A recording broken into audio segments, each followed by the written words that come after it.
I'm not making any money talking these days. Good Christ. I'm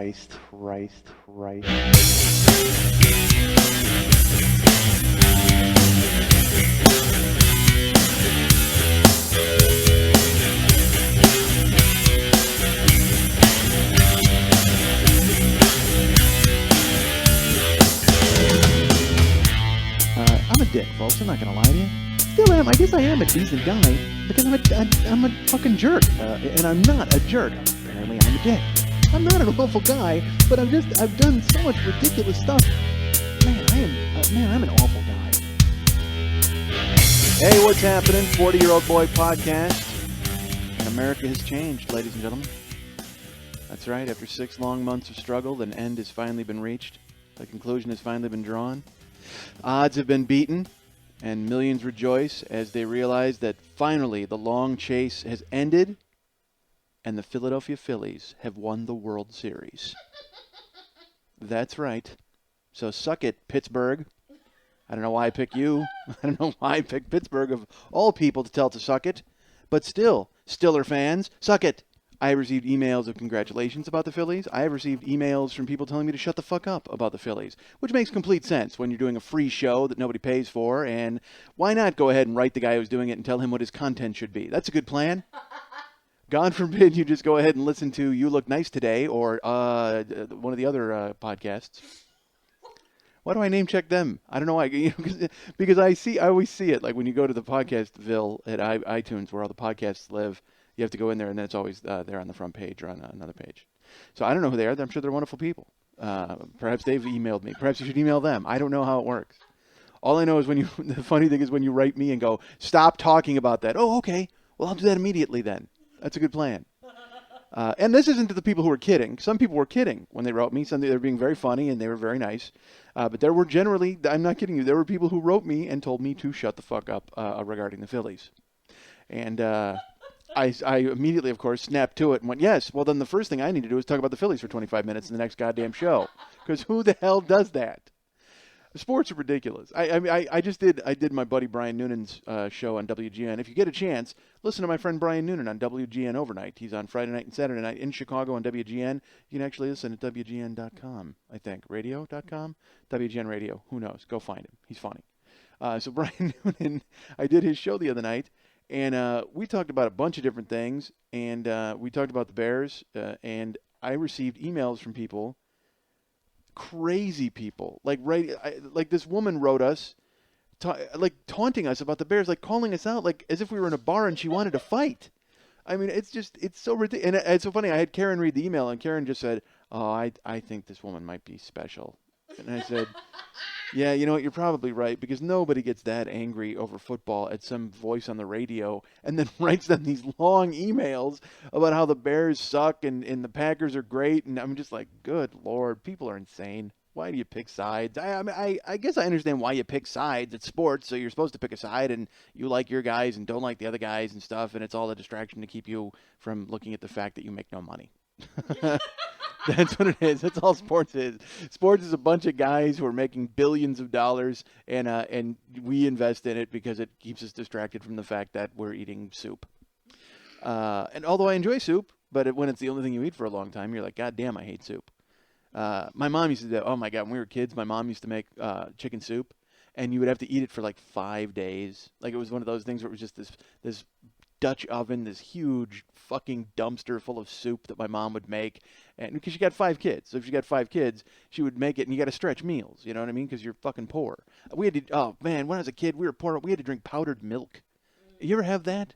Let me tell you, there's nothing worse than when you're drinking that, which is because it's awful. Drinking it is bad enough, but then when you get to the bottom of it and a lump of unstirred milk powder pops in your mouth, so it's like, and you've just got a mouthful of, it's like, I remember I talked about making like soup out of makeup a couple of weeks ago. That's what powdered milk is like. Powdered milk is just like drinking baby powder. That's all. It's so disgusting, powdered milk. Oh, Christ. Don't be poor, folks. If I have anything to tell you, don't be poor.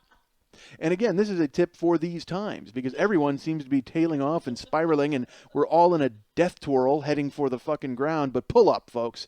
Pull up before you crash into a lake of powdered milk because it was fucking terrible. I hated it. God damn it, I hated being poor. I'm poor now, but not really poor. Like, it's so funny. Part of me realizes that's why I do what I do now for food. Like, I overcompensate.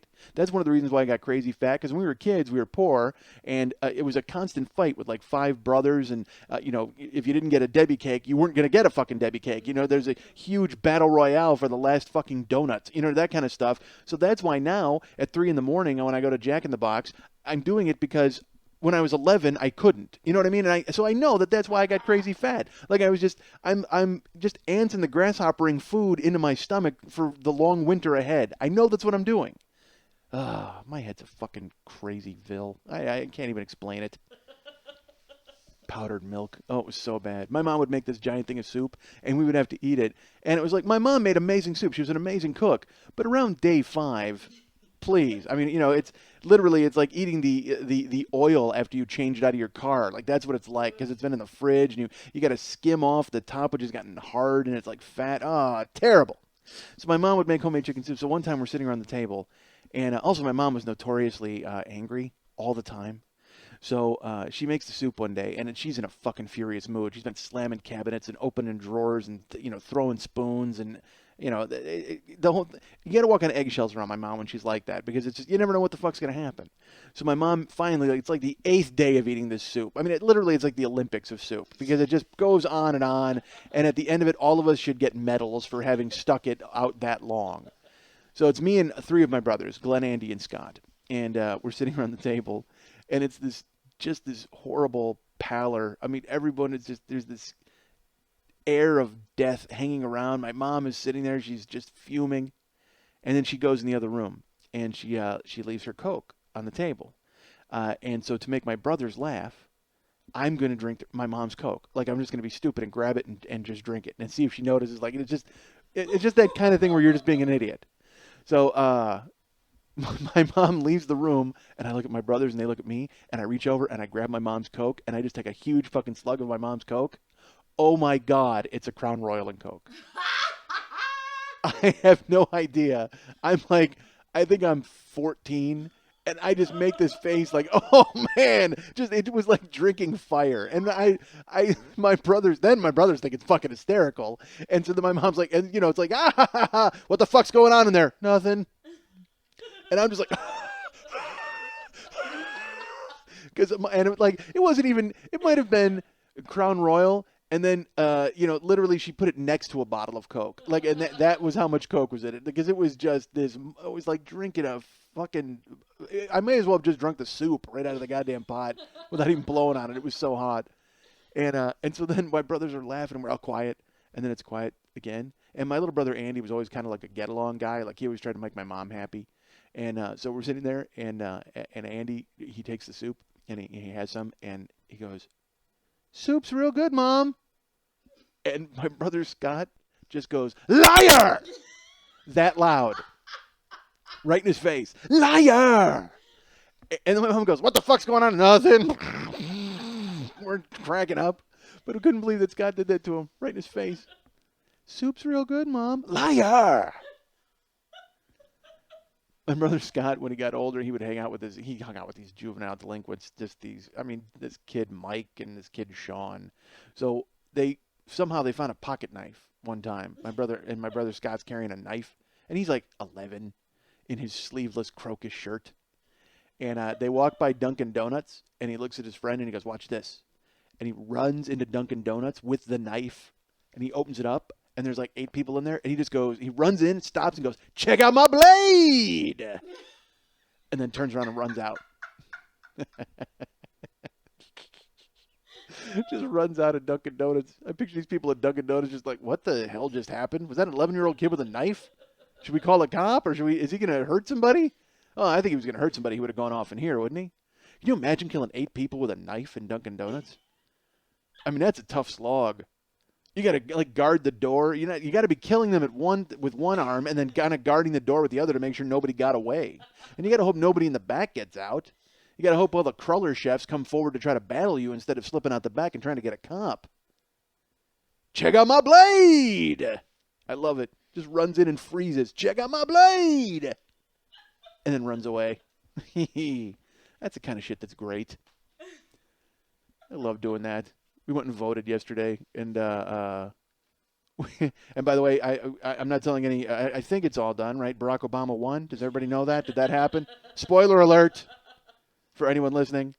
John McCain gave a concession speech last night at 8 o'clock West Coast time. That's the first time in like 30 years that an election's ended on the day that it started in this goddamn country. Usually we're waiting 9 days to have somebody say that the city council member who has a brother on the board has to count the votes and call somebody, and then some chick with a lot of makeup comes on and proclaims everything is over and Florida's gone for the guys who you don't want to win. So, but not last night. Last night, clean-cut decision. Went and voted yesterday, and as I was signing up, first of all, we're in line. There was a line to vote. When we got there at 7 a.m., which is when the polls open, and we wound up in line for like an hour to vote, Karen and I. And, and there's a guy behind us, and as they come out, they try to ask you what table you're supposed to vote at. They're like, orange table or green table. That was, although it's supposed to be red and blue, but apparently they went with orange and green. I guess they're different color scheme. It's Hollywood, folks. So they come out and they ask the guy behind us, where are you voting? He goes, I'm not sure. And they go, you don't have your ballot that you got in the mail? He goes, no, I don't. And they said, what's your address? And he gives his address. Guy lives in my apartment building.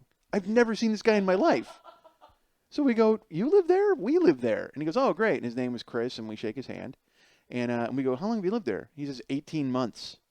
He says a year and a half, which quick math makes it 18 months in my head. Folks, listen, I'm nothing if not a very quick study.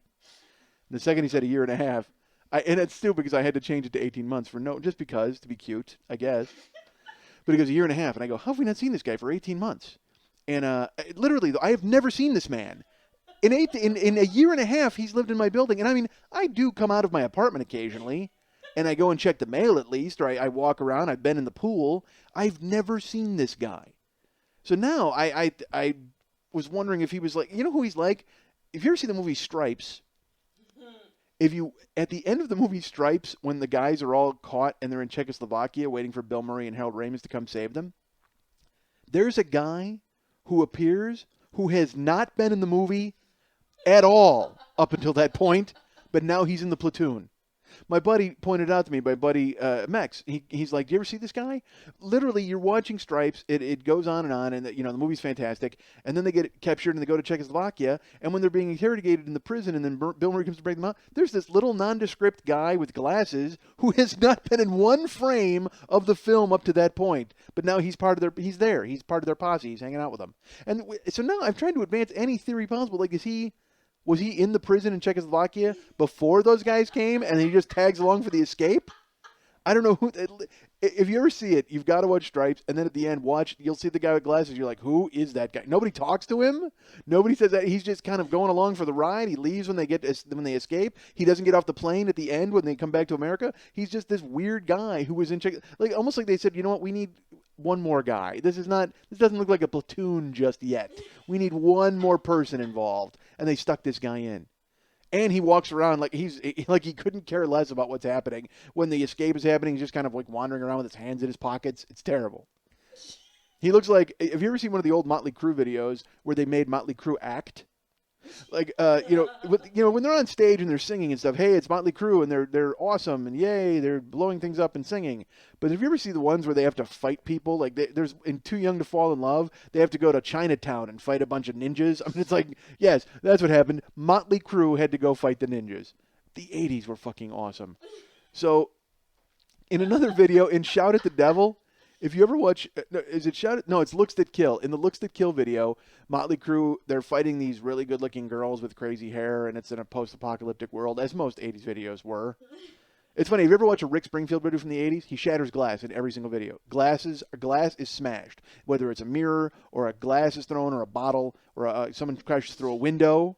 There is always glass breaking in a Rick Springfield video. I don't know if it was for luck or like an anti-luck. I don't know why he did it.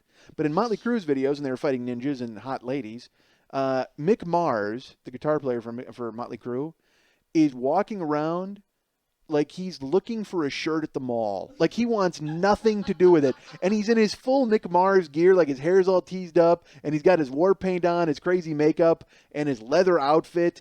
because Mick Mars is like 15 years older than the rest of the guys in Motley Crue. So they're all 24, and they're like, this is great. Ha, we're fighting ninjas and eating rice and throwing ninja stars. And Mick Mars is like, I'm almost 40. I don't want to chase anybody. I just want to play guitar and shut the fuck up. That's all I want to do. Mick Mars was working like as a clerk at a liquor store for like 9 years before he even got the job with Motley Crue. And by the way, he didn't get a job with Motley Crue. That seems like the most retarded thing in the world. Like they had, listen, Motley Crue is a corporation, and they were hiring a guitar player. They had a bunch of people applied, and a lot of them were turned down, and finally, Mick Mars got the job. But I can tell you what Mick Mars did not apply for, actor. Because watch those old Motley Crue videos, and Mick Mars could not look more uncomfortable. Literally, if they had cast the videos, if they were like, all right, in this video, we're all going to fuck Mick in the ass. That's what we're going to do. He couldn't have looked more uncomfortable in those videos.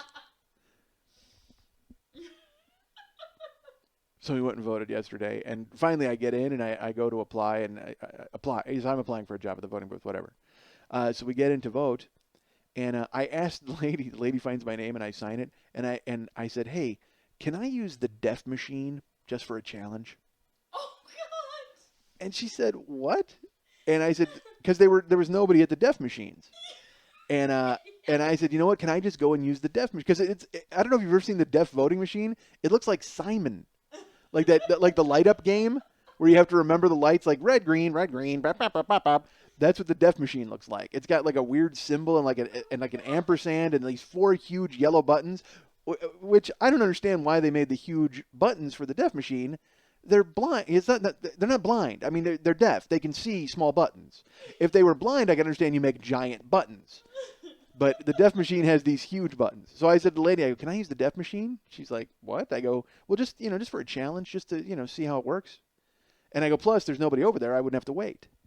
She goes, well, I mean, if you really wanted to, you could, but it's going to take you like a half hour to vote. And I would have done it. I was like, all right, actually, I think I could do that. And then the woman goes, you know what? The problem is we don't have a sensor for the deaf machine. You need a sensor for it to work. So actually, it's kind of out of order right now. And which that could have been some bullshit story to get me off the trail after I said I wanted to vote on the deaf machine. But then I thought about it. It's like, man, if the deaf machine was out, that's horribly unfair to John McCain, don't you think? Because the deaf are certainly not going to be swayed by Barack Obama's silver tongue and his eloquent speeches. And also, the deaf, that would seem to be a main constituency of a 900-year-old man, don't you think? Anybody hard of hearing is going to be voting for McCain because although, let's be honest, even if you're hard of hearing, you're relying on your sight. And if you're looking at that guy who's all like hunched over and angry and fuming, I don't know if you vote for him. Although this weekend he definitely changed. Did you see that? Did you see John McCain show up over the weekend, folks? I don't know where angry, blustery, pointing John McCain went, but happy-go-lucky John McCain, who I think probably Saturday morning accepted defeat and realized that he didn't have to worry about it anymore. He finally had, he'd gone through the 5 stages and he had come to acceptance. So he was able to go on Saturday Night Live and be funny.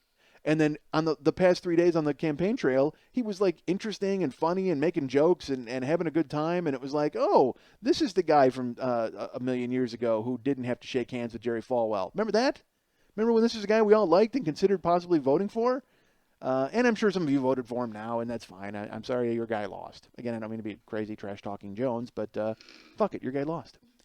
And Obama won, and now he's been president for a day, so I can only hope that everything is well on its way to being fixed. Because fuck it, this is all about getting it done. You said you were going to do a bunch of shit, fucking do it now. Let's go. Although, let's be honest, a black president, if Hollywood has taught us anything, we can all brace for the meteor any day now. Anytime there's a black president, there's a horrible, horrible, destructive, not even like possibly a flood. No, the flood. That's what happens when there's a black president. There's not like, there's a storm, there's possibly a hurricane. No, the hurricane. Because as soon as he's sworn in, I'm telling you, there's going to be 5 tornadoes that like line up at the edge of the coast, and they're going to just sweep across America. They're going to crash into a hurricane, causing an earthquake, and that will, of course, make the aliens come. This is all going to happen because of a black president. I hope you're all proud of yourself, all 60 million of you who voted for him. Oh. Voting was crazy in California yesterday because there was all these propositions on the ballot. Proposition 8, which we talked about last week, and I asked you all to vote no on 8. You didn't. None of you voted no on 8. So now gay marriage is not going to happen here, which means my weekend is ruined. I can tell you that, folks. Because I have had, there's this 20-year-old Asian girl in my building who needs to stay in this country. And, I was hoping that she and Karen would hit it off. We had a dinner scheduled.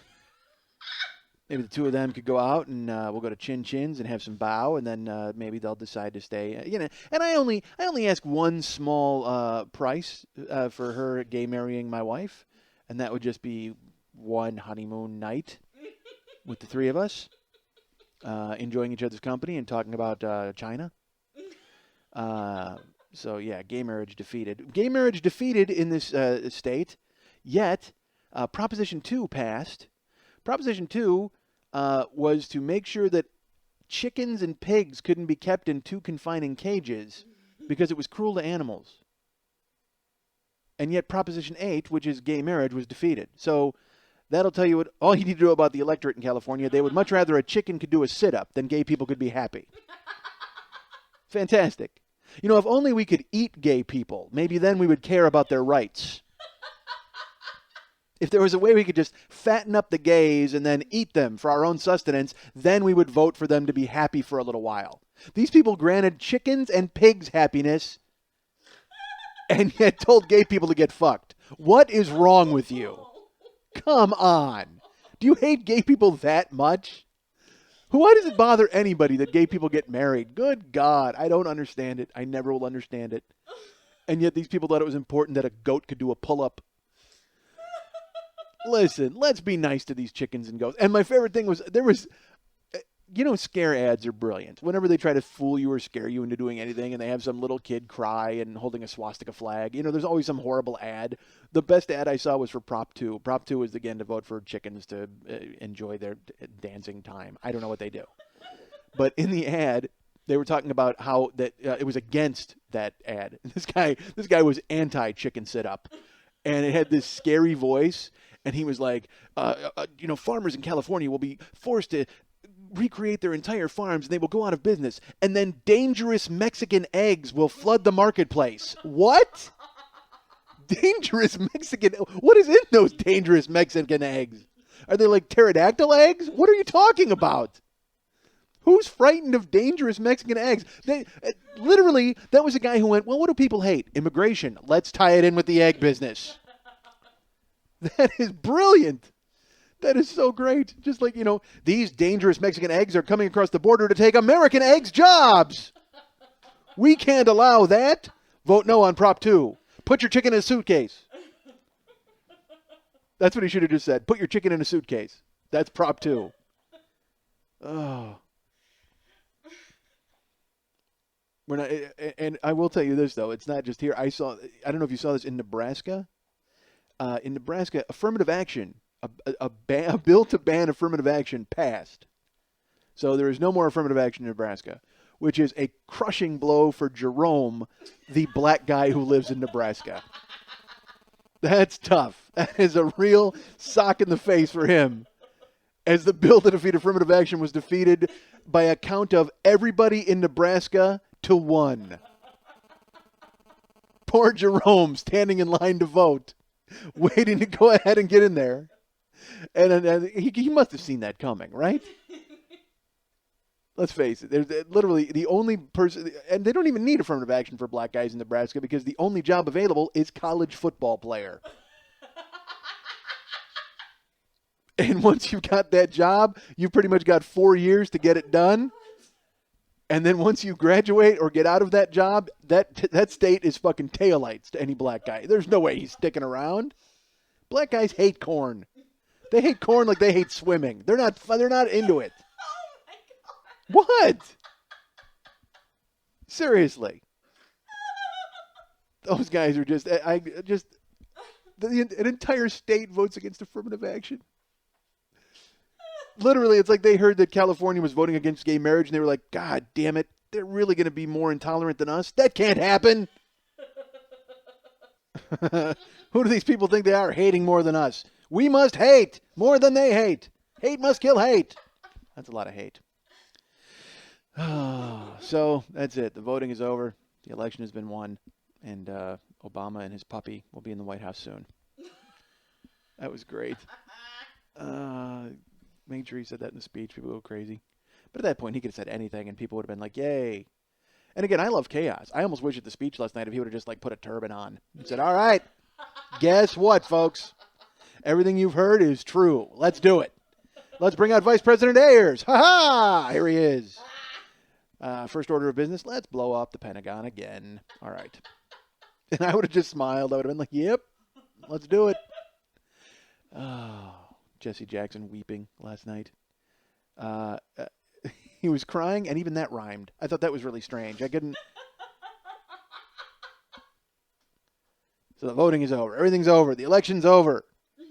And now Sarah Palin can come here and keep a chicken in a suitcase. All right, she looked hot voting yesterday even. That's the thing. Is they say she's going to be like the one who runs in 2012, but I don't know. Will she be hot in 4 years? Will she still be hot? I mean, I hope they run her in 4 years. I think that's going to be great because that's the best part of any election is, you know, as much as you look forward to the new regime or whoever taking over, and it's almost like your sports team gets a new manager. It's like you're just like, all right, well, who's going to be the third base coach? Like you're wondering what's happening there, but at the same time, you want to see how the losers handle it. And I just got a feeling the Republicans are going to be ripping each other's fucking throats out for the next 4 years. It's going to be hysterical. Just throwing, you know, one group going, listen, we've got to calm down and realize that maybe the moderates are the way to go, and the other side just launching Bibles from a catapult. That's going to be fun to watch. Sarah Palin just like on a hang glider with a Pope hat on, shooting foxes. All right, so how would she shoot foxes? I have no idea if you shoot a fox. So it's Wednesday, folks. Recording late tonight. It's dark. I don't know if that means anything to you. What is it? 6? It's like 6 o'clock. And because I was supposed to be here to record earlier, but I slept. I overslept a lot. I mean, I overshot my mark by a lot because we have this blanket at our house that Karen and I just call it the devil blanket because the second you put it on, it is like it may as well just fill with amniotic fluid because it is like a womb. It is a velvet womb. You lay under it, and I can't even explain how good it feels to lay under this blanket. And we have flannel sheets on too. So it's just it's like crawling into childhood when you go to bed in my house. It's so comfortable and the soup's real good too, Mom. Liar. But yeah, I was just wrapped up in this felt vagina, and I couldn't get out of it. It was so great. Just I didn't want to move, and it was like one of those things where I didn't go to bed till like 8 o'clock this morning. Because I've been filling in on the graveyard thing for my friend again. Oh, here, I'll tell you this. There's a guy at the graveyard place where I work. There's a guy who lives in the building, and he stopped by a couple times. Like he's come in late at night, and he's seen me sitting there, and he stopped by to talk, and then he's pulled up a chair. So we wound up talking and hanging out, and he's a nice guy. And one time he stayed for like an hour and 15 minutes. And another time, for like 45 minutes, just stops and talks about whatever's going on. And then I was gone, because I filled in 1 week, and then I was, it's not my gig. So we were talking, and I said I had gone to Vegas. And he said, what'd you go to Vegas for? I said, I went for work. And he's like, what do you do there? And I said, I did shows. He goes, oh, you're a stand-up? And I said, yeah. And he's like, oh, my God, that's great. And then he told me about how funny he is and how he writes stories and things like that. And that's cool. That's great. And he says to me, where can I see some of your stuff? And I said, oh, you know what? I do a podcast every week. And I, my website. He's like, I would love to go there and hear your stuff. And so I said, okay, great. So I give him the address, my web address, and I tell him to search my name in iTunes and find the podcast, or he can listen to it at the website. That's fine. He's like, great. And we talk and he leaves. And I've seen him 3 times since. He could not run away from me faster. I have no idea. I almost wish I had been there to see him listen to it and hate it. He will walk in and he sees me, and he has like it's funny. He'll walk in now with a cell phone pressed to his head. Like, I know he's not talking to anybody. I know he isn't. There's no way he's chatting with anyone. And so the first two times I like kind of went, hey, and said hi, and he just breezed by me, goes, hey, and like left and got in the elevator. And look, the first time it happened, I took the hint. I realized what had happened, and I laughed. I thought it was hysterical. Like, obviously this guy does not think I am funny at all. He doesn't want to stop and have the uncomfortable conversation of, oh, yeah, I heard you. Yeah, that was pretty good. Yeah. I mean, he doesn't want to have that conversation. I get that, which is fine with me. You hate me, who fucking cares? I don't care. Again, free show. So finally, the third time I ignored him. Like, he walked in and I saw him out of the corner of my eye, and he had the cell phone. He's like, buy, sell, buy, sell, whatever he's saying. And he goes to get on the elevator, and I didn't even look at him. And then he stopped, and he stopped for like 20 seconds, so I had to look up. And when I looked up, he just waved. And they got in the elevator and like immediately disappeared. But he felt bad enough to where he thought he had to acknowledge me, even though I wasn't even looking at him, because I just figured he had cashed in his chips and he was done. But I love the idea of him going, oh, well, this is kind of neat, and settling in and hearing the show and hearing about me punching a guy's cock at a glory hole and just going, oh, not my cup of tea. I have to dump this tea out, quite frankly, because it is bitter and sad. Yeah, that guy, he just, as far as he's concerned, I am the dangerous Mexican eggs of podcasts. That guy, he's like, you know what? I want nothing to do with these dangerous Mexican eggs in my ears. My ears are now filled with dangerous Mexican eggs. Out. Can't have it. Dangerous Mexican eggs. I almost want to go to Mexico and just order the Dangerous Eggs. That would be that's a great name for a band. That's a great name for an album, the Dangerous Eggs. That is beautiful. Although I can't go to Mexico, folks. I can't. I'm out. Seriously. So just quit trying to talk me into it, folks. I know you are. I know you want me to go, but I can't do it. Because you know what? I get enough trouble here in the fucking United States. Like here, if I'm at 7-Eleven and some guy looks at me cross-eyed and I bump into him and it's like, what the fuck? What the fuck? And then I get in my car and I go home. In Mexico, you never know what the fuck's going to happen. One guy is just like, hey, gringo. And I'm like, hey, what's your problem? And then the next thing you know, I'm in the basement of the fucking Mexican embassy with my scrotum nailed to a chair and a guy's hitting me in the head with a fucking phone book. And I'm going, I want to use my phone call. No, thanks.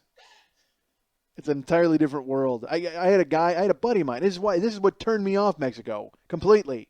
I had a friend who went, and if you go to Mexico, you just cross the border and you're in Tijuana. Then they have like guys walking around selling chiclets and blankets and children, and it's not a nice place, folks. That's why they're all coming here. That's why they want to come here.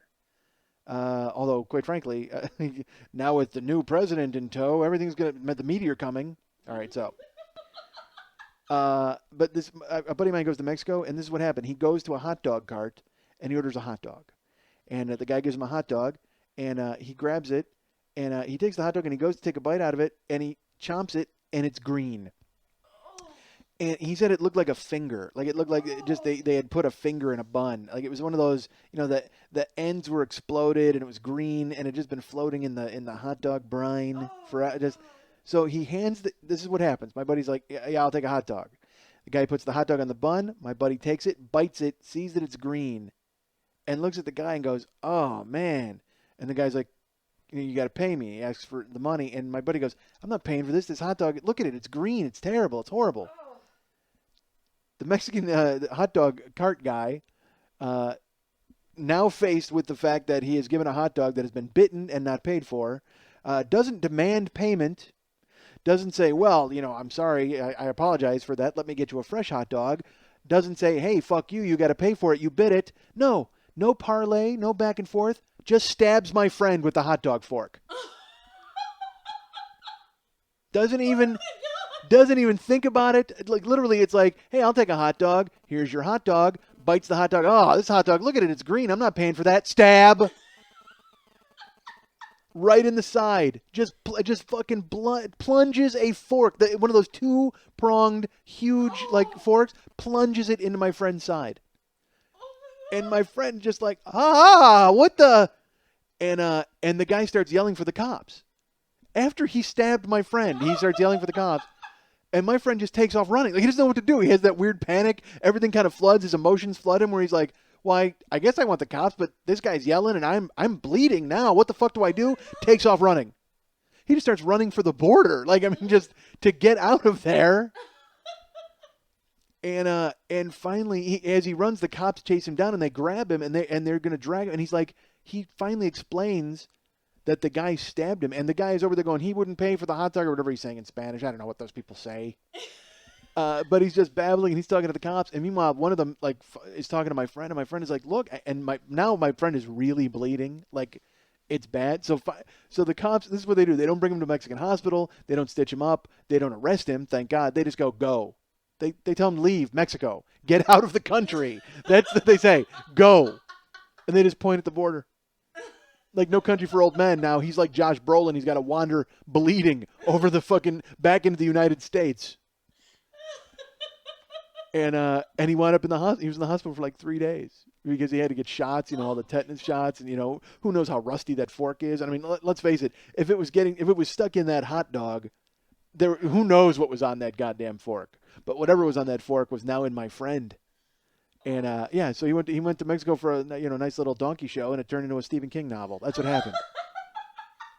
So that's why I don't go, folks. I got no interest in, driving into Mexico and getting pulled over, and they're like, "Oh, you didn't see that stop sign?" And it's like buried, under 4 inches of dirt. All you can see is like the one word, the letter S, and they charge you all your money. I got no interest in going. That's what I think of Mexico. Mexico to me is just this wild west show of crooked cops and hot dog vendors who will stab you in the blink of an eye. And you know what I added to that horror show list now? Dangerous eggs. Mexico's a scary place. All right, you guys can write me at mike@MikeSchmidtComedy.com, or you can write me at myspace.com/MikeSchmidtComedy. Go ahead and write me there. Subscribe on iTunes. Leave a review at iTunes if you would. That would be great, too. I would appreciate it. That's fine. And also go to comedyfilmnerds.com. Hey, I've written nothing for them recently. And that's my fault because I got screwed up because, again, my computer, I think I told you my computer fried. Well, I had to buy a new computer because my old computer was dead. Luckily, the federales did not need to get involved. Apparently, my concerns were unfounded, but I did have to buy a new computer. And because I have a new computer, I have to try to get my documents over onto that computer. I'm a guy who needs everything to be absolutely perfect in order to do anything. And that's just me making excuses in my fucking brain. I realize that. But it's so I haven't written a column for Comedy Film Nerds, and if those guys are listening, sorry, I'll get you one soon. But you guys keep going and visiting because they have wonderful stuff and funny stuff, and go buy it and enjoy it and read and have a great time over there. That's fantastic. I also want to tell you that I'm hosting the Monday Night Tease again next week. Go to MondayNightTease.com, and also you can get to it through my MySpace page because I am friends with Monday Night Tease people.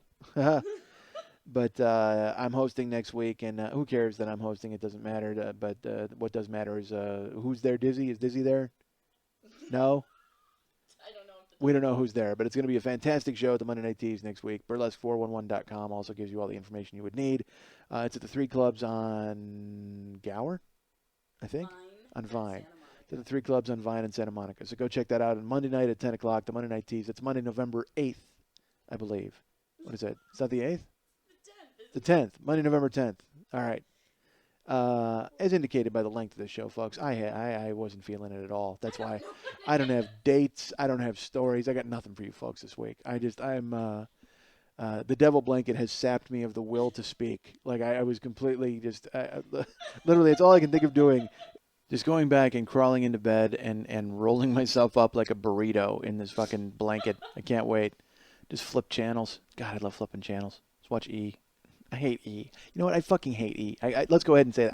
I cannot stand E. Because E is like TMZ, anything with a letter in it. I hate letters. There you go. And by proxy, I hate postmen. So suck it, postmen, carrying letters. Anything with E and TMZ, anything that has to do with celebrity has become so snarky. I don't understand. You know what? If it wasn't for those people, you wouldn't have jobs. Quit. And I understand America wants to see them get kicked in the balls, but this is a story at E! Online. This was the headline.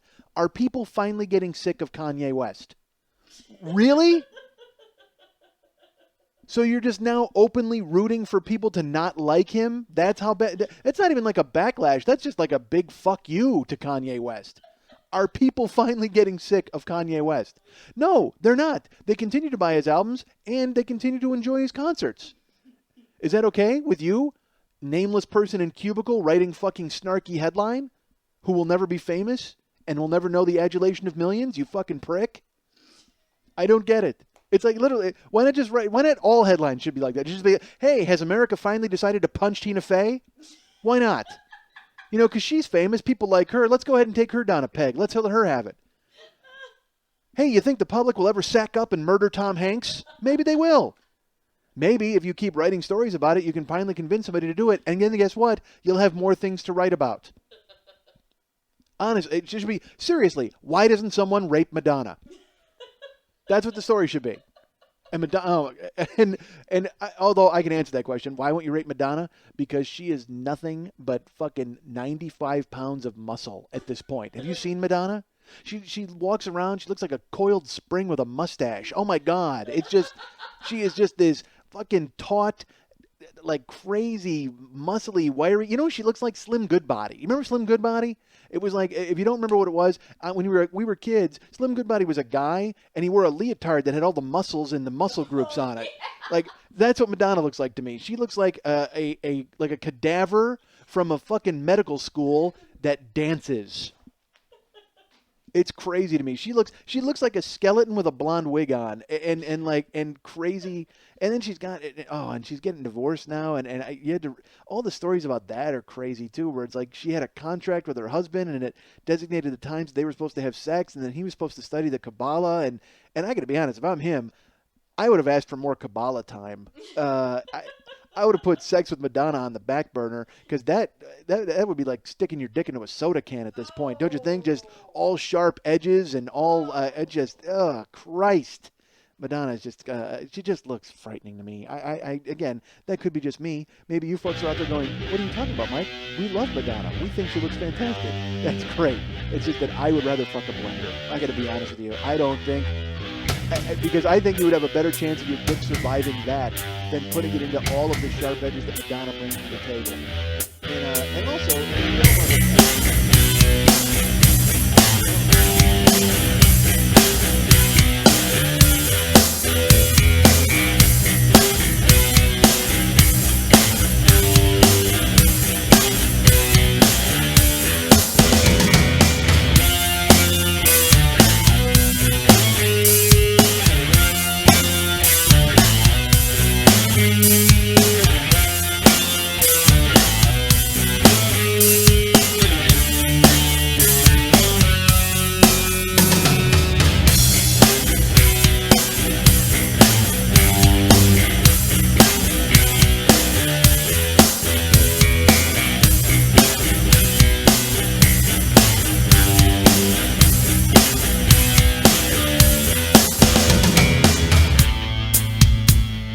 I'm a dick, folks. I'm not going to lie to you. I'm a decent guy because I am a jerk.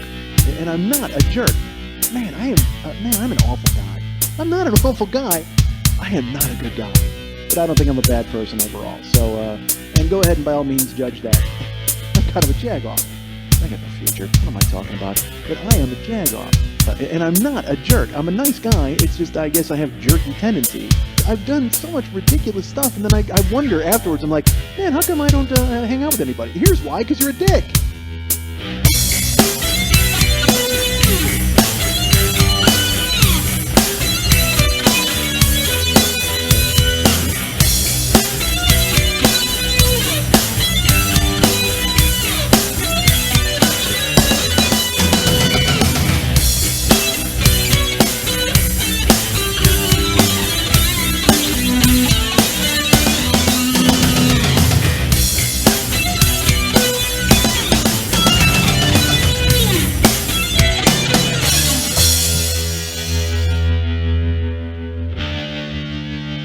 You're a fetish. You're a fetish. You're a fetish. You're a fetish. You're a fetish. You're a fetish. You're a fetish. You're a fetish.